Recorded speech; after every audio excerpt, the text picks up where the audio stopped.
membawa saya ke Kebumen, Jawa Tengah. Hampir seluruh garis pantai Kebumen merupakan tebing dan karang. Sehingga kaya akan gua pesisir yang menjadi rumah burung walet. Hari ini saya mau ikut masyarakat untuk mengunduh walet. Salah satu profesi yang ekstrim banget menurut saya. Gua waletnya karena di dalam dan yang bikin bahaya adalah kondisi ombak di sini. Jadi nggak pernah bisa diprediksi. Kadang kecil tapi kadang bisa besar banget. Jadi kita kejar-kejaran nih sama kondisi ombak. Doain lancar ya. Ikuti jejak saya, jejak petualang. Ganasnya Laut Selatan Pulau Jawa memang sudah tersohor. Namun di balik tebing-tebing karang ini tersimpan hasil komoditi alam termahal di negeri ini. Sebelum masuk ke Gua Pedalen, saya dengan para pengunduh walet harus menggunakan alat keselamatan terlebih dahulu. Karena lokasi yang kami tuju beresiko tinggi.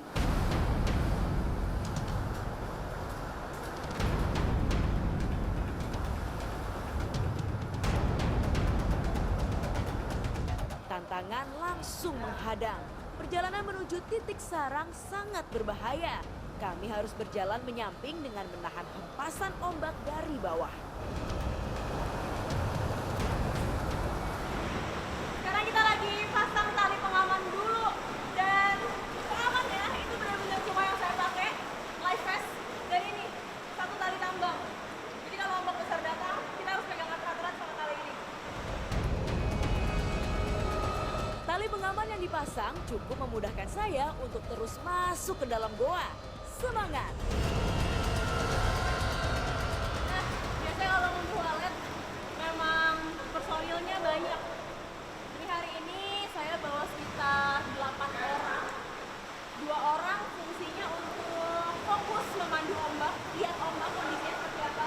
Terus 2 orang lagi untuk bawa bambu.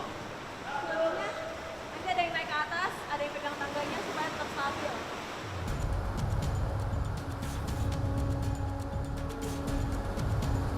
Untuk melakukan pekerjaan menantang ini, selain keberanian, kerjasama tim pun sangat dibutuhkan. Di atas goa sudah terlihat sarang burung walet yang siap untuk dipanen. Dibantu dengan lampu senter dan sebilah bambu, saya dan para pengunduh mulai menyusun bambu untuk mengambil sarang burung walet.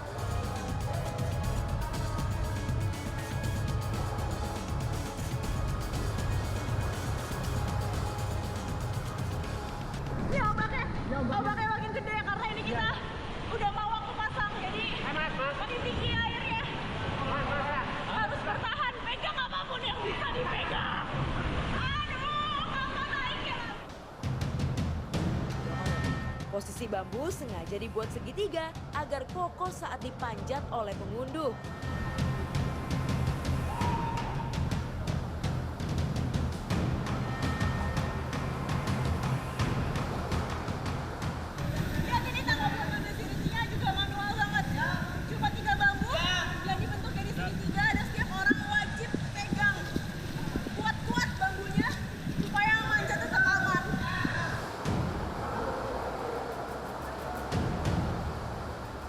Tidak hanya itu, saya pun harus mengambil pijakan yang kuat untuk dapat berdiri agar tidak terjatuh.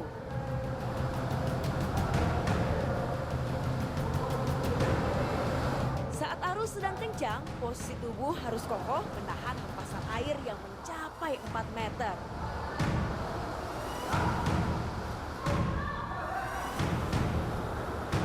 Memanen sarang burung walet memang butuh nyali tinggi.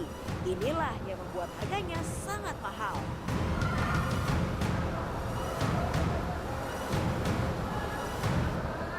Rintangan demi rintangan harus dilalui. Merambat di bebatuan karang yang tajam, licin, dan terjal. Belum lagi dengan kondisi ombak dan angin laut.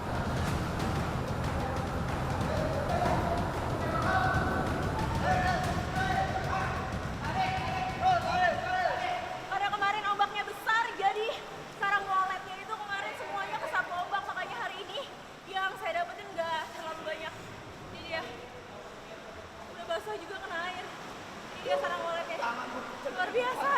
Kalau usaha seperti ini menantang laut,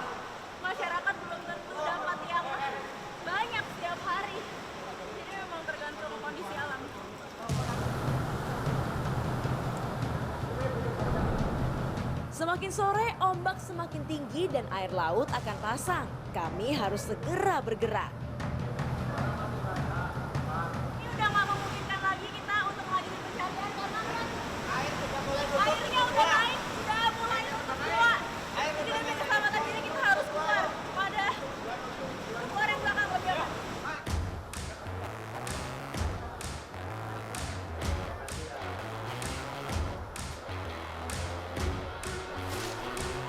Satu sarang burung walet bisa mencapai harga Rp300.000.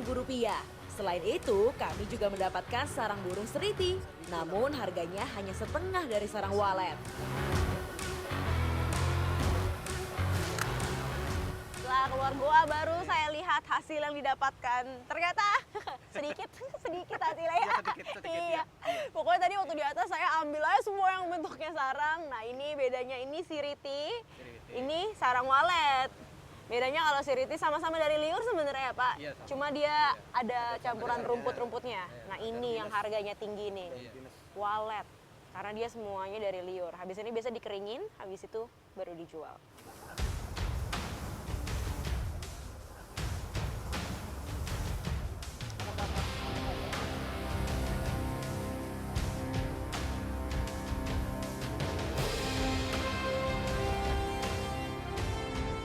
Angin kencang, Samudra Hindia sekarang benar-benar ada di depan mata saya. Hari ini saya akan mencoba memacu adrenalin lagi dengan cliff swing. Jadi lompat di antara dua tebing. Ini lagi proses pencarian tempat yang tepat untuk pasang talinya. Ikuti jejak saya, jejak petualang.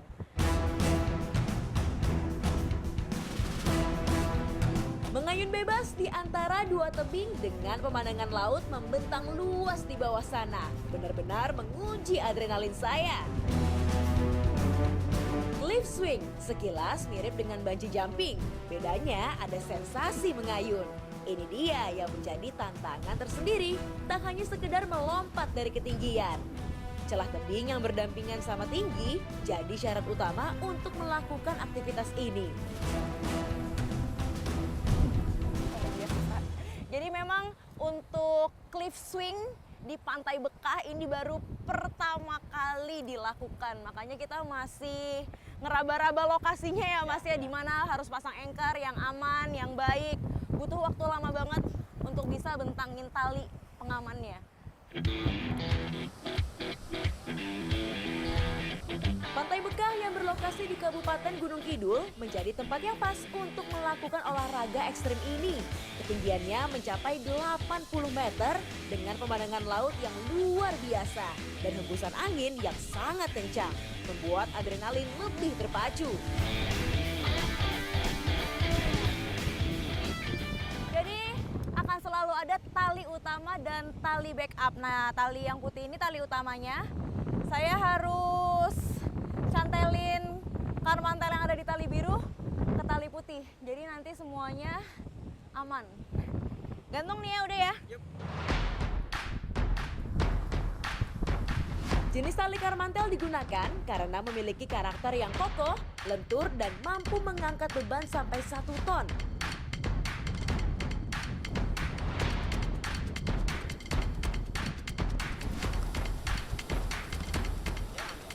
Tali pengaman utama udah. Tali yang warna oranye sama hijau itu untuk saya lompat. Kita tinggal pasang 2 tali lagi. Jadi totalnya ada 6 tali. Padahal lompatnya cuma sekali.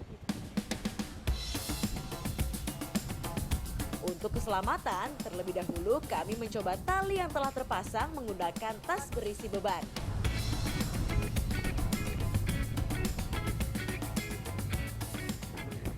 Sekarang saatnya saya yang coba, mau nggak mau memang harus lompat.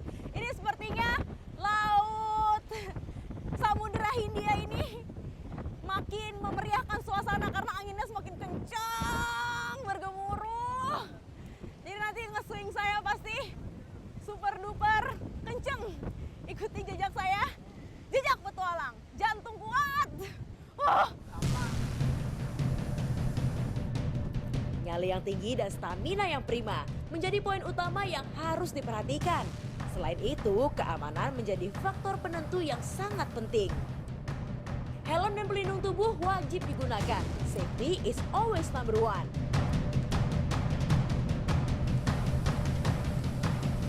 Sekarang atau nggak sama sekali ya Mas nih. Semakin lama udah jantung saya semakin deg-degan. Jadi ikuti jejak saya. Jejak petualang. Jejak petualang.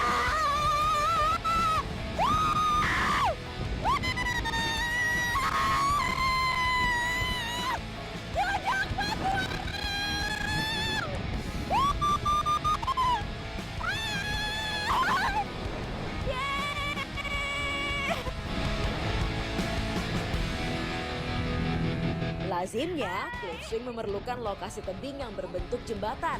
Namun di lokasi ini berbeda. Diperlukan tali penghubung karena dua sisi tebing terpisah.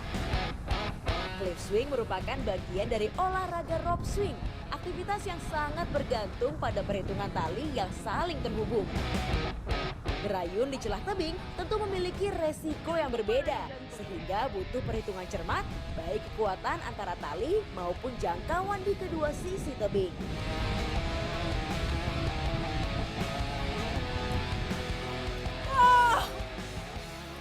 Terjunnya menguji adrenalin, naiknya juga menguji adrenalin. Ternyata saya loncat tinggi banget ya. Pemandangan dari atas ini, Samudra Hindia, ombaknya yang eksotis, anginnya yang kencang, nggak akan pernah saya lupain.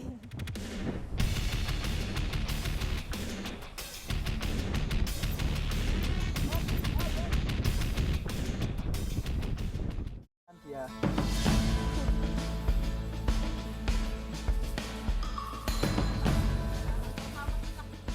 Nah ini saya lagi ada di bawah pohon beringin, tapi bukan buat ngadem ya. Hari ini saya sama Bapak, saya pengen ambil kroto, sarang semut rangrang. Posisinya tuh ada di ujung pohon, tinggi banget. Ikuti jejak saya, jejak petualang. Kroto atau telur semut rangrang menjadi rezeki tersendiri bagi masyarakat Desa Gading, Gunung Kidul. Setiap musim kroto, banyak warga tidak melewatkan kesempatan untuk memanennya. Harus berdua. Ini tuh dia sarangnya, biasanya dibuatnya dari daun-daun ya Pak ya? Ya. Daun-daun terus jadi rimbun. Makanya sekarang kita lagi jadi gelap. jadi gelap gitu. Makanya sekarang lagi lihat kira-kira daun mana yang udah berbentuk seperti sarang yang bulat terus rimbun. Masih ngeker, tinggi banget pohonnya. Semut rangrang biasanya membuat sarang di pohon yang berdaun lebat. Daun menjadi material utama untuk membuat sarangnya. Semut ini juga disebut sebagai semut penganyam karena keahliannya dalam membuat sarang. Dalam satu pohon bisa terdapat lebih dari satu sarang semut rangrang. Semakin lebat daun pada pohonnya, semakin banyak sarang semutnya. Jadi sarangnya itu belum tentu ada anak-anaknya, tergantung musim ya Pak. Ya. Jadi yang tadi kita tuju, yang kita bidik itu kosong. Hmm. Banyaknya semutnya doang, tapi anaknya nggak ada. Semutnya, orang tuanya ada semua di sini. Baik banget semutnya. Musim terbaik untuk memanen kroto adalah di awal musim hujan. Saat itulah semut rangrang bertelur. Para pemanen kroto seringkali mencari ratu semut rangrang karena bisa menghasilkan 1000 telur dalam satu kali bertelur. Nama alatnya ini sosok. Jadi nggak peduli mau pohonnya setinggi apapun, sarangnya setinggi apapun, pasti ngambilnya dari bawah sini karena nggak mungkin naik pohon. Batang pohonnya udah dipenuhi sama semut semuanya. Bambu yang digunakan adalah yang berdiameter 4 hingga 5 cm. Batang bambu yang elastis menjadi syarat utama untuk membuat alat tangkap kroto agar mudah untuk disambung dan digerakkan.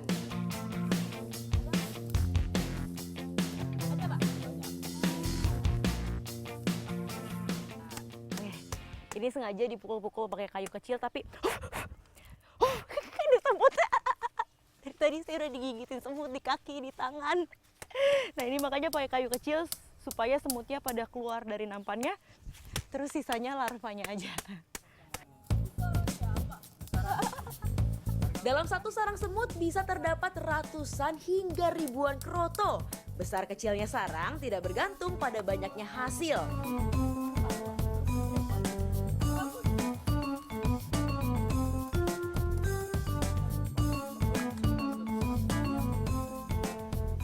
Ini dia hasil larva kroto dari 5 sarang. Bentuknya itu mirip banget kayak nasi. Jadi pertama kali saya lihat, wah bener-bener mirip nasi. Tapi ternyata ini telur semut ya Pak ya? Ya. Biasanya kroto ini jadi makanan apa Pak? Burung. Makanannya burung.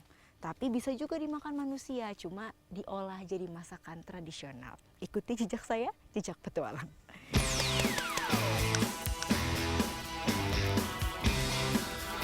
Ini dia krotonya. Masih dalam keadaan hidup, masih segar. Langsung kita olah jadi botok kroto. Justru bumbunya dikit aja ya. Jadi bumbunya sederhana banget biar nanti rasa krotonya ini yang benar-benar menonjol dengan cara tradisional. Kelapa, bawang putih, dan cabai menjadi bumbu yang digunakan untuk membuat botok kroto. Jika sedang banyak, seringkali larva kroto dikeringkan terlebih dahulu agar bisa disimpan dalam waktu yang cukup lama.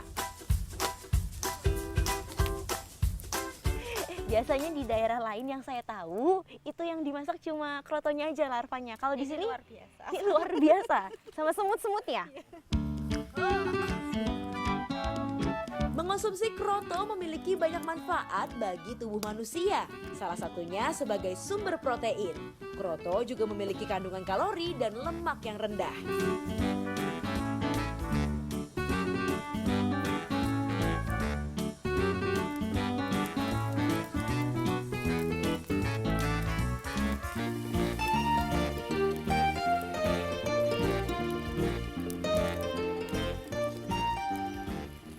Sudah jadi, ini dia botok kroto buatan Rani sama Mbak Ek.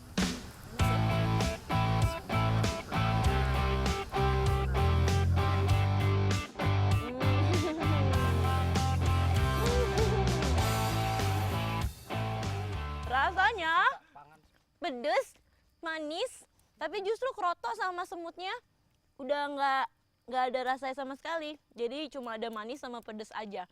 Paling cuma kayak teksturnya mereka yang krenyes, kerasa digigit.